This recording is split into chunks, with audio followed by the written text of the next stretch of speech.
kabila. Walang complacency. From the start, yun talagang reminder ko sa kanila. Knowing kasi na inconsistent pa kami. Hindi pa ganun ka-solid yung maturity namin na pag nagre-relax, hindi nakaka-recover na, tapos hanggang saan one by one na realize namin natatalo na pala kami, nakukuha na. Yun yung talaga hinihil ko sa team namin talaga. So yun. Thank you, Coach. And best player of the game, Jen, with 11 excellent digs and 19 excellent receptions. A few games back after nga yung Alas Pilipinas team mo, would you say na finally na-integrate mo na rin yung sarili mo into Cherry system? Nakapag-adjust ka na rin ba? I think yes, nakapag-adjust naman. The past 2 games, nakuha namin yung result, which is good. And at the same time, I think slowly, yun nga, tinatry lang namin maging consistent with how we work inside the court. Thank you. The floor is open for questions. Jen, from the sidelines, you saw Cherry Tigo like a few weeks ago reaching at the finals and fall short. So with you returning, parang after all your experiences internationally, parang what can you bring now that you think you gained from that experience and can hopefully turn Cherry Tigo into a champion by the end of this tour? I think yung na-mention ko last time, since we had a 5-setter game against Creamline, sabi ko, it's really yung until hindi pa tapos yung game, meron kaming chance manalo. And yung composure inside the court is also very important. So I think yun yung gusto ko din ma-impart sa team. And for Coach, medyo malapit na po kayo ulit sa finals. Bale, kayo na lang po ng publishing mo yung remaining contenders for that second spot.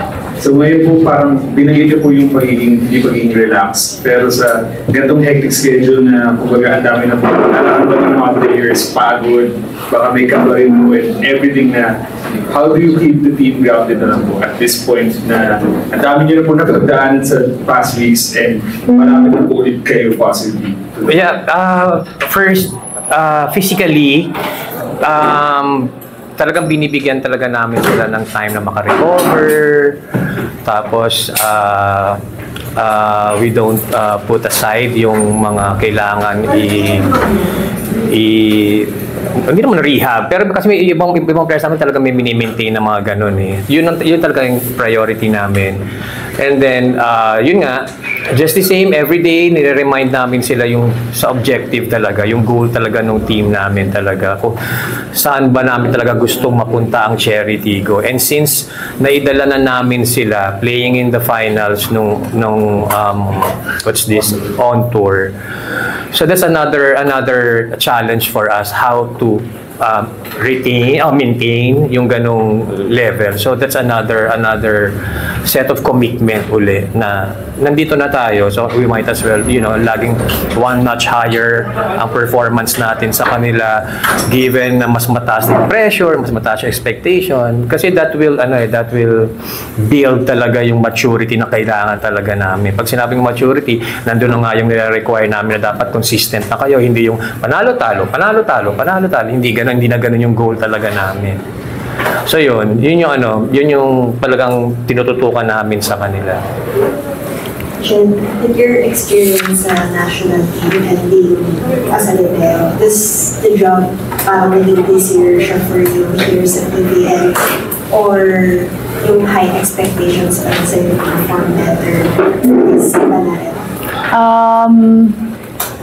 I wouldn't say na it's easier. I think I would say mas nag-iba yung perspective pag naglalaro. Iba din siguro yung pride na meron ka like when you played internationally and now playing locally. I think being part of Alas, we have that pride of now that we're now back playing sa PBL. I think we have to show kung ano yung nag-gain namin from our last stint and to prove that, we're doing something good also. Yeah. Jen, ano lang yung napaperceive mong role dun sa role ni Coach Norman na sinabi natin na mas mature na Cherry Tigo team? I think yung leadership na meron inside the court, Sabi ko nga, yung team namin, it's composed of a lot of talented athletes, players, and someone has just to consistently be a leader inside and ignite yung power and capabilities na meron kami para, alam mo yun, yung teamwork namin and yung lahat ng skills na meron kami, once na ma-figure out namin kung paano namin yun i-connect, I think yun yung magbibigay ng difference sa team namin. Coach, yung next game yung against Provision sa Friday, kumbaga from today till Friday, kumbaga ito yung biggest na pinamahaba yung pahinga rin. How are you planning to take advantage of itong mga upcoming days? Just the same. Syempre, tomorrow is another day, another ordinary day for us na magti-train ka. Ang madadaglag lang talaga is yung scouting namin against dun sa Japanese team.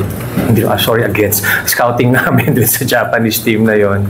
Plus, I think mas more kami bukas sa SNC para matutukan muna yung mga pain nila sa mga katawan nila. Ganun. Itong invitation na to, talagang mahirap yung schedule eh. 'Di ba? Ang hirap mong isingit talaga yung ano. So you just have to, learn how to manage the program without compromising talaga yung physical health ng players, pati ng coaches. Siningit pa para makapahinga. And then, being out of Cheritigo to do national team duties, tapos rejoining the team, parang nag-iba kasi from the time you're gone, medyo nag-iba yung Cheritigo with the draftees, and then yung ngayon na-perform sila sa tour, and then now, siguro pagpasok mo lang, ano ba yung nakita mong biggest, kumbaga difference in terms of the team? I think now, mas consistent yung mga teammates ko. I think now, medyo na-figure out namin kung paano kami maglaro together. And we are not only leaning to one player to score for us, but it's collective effort of everyone. Now na kita din namin, yun nga yung on tour, it showed na effective yung nagiging system, effective yung teamwork namin, yung program ng coaches. And ngayon, dito sa invitationals, we're getting closer again to playing in the finals. So hopefully, masustain namin yun nga, and yung consistency maipakita namin on Friday's game. Thank you, Coach. Thank you, Jen. Thank you po. Yun ang best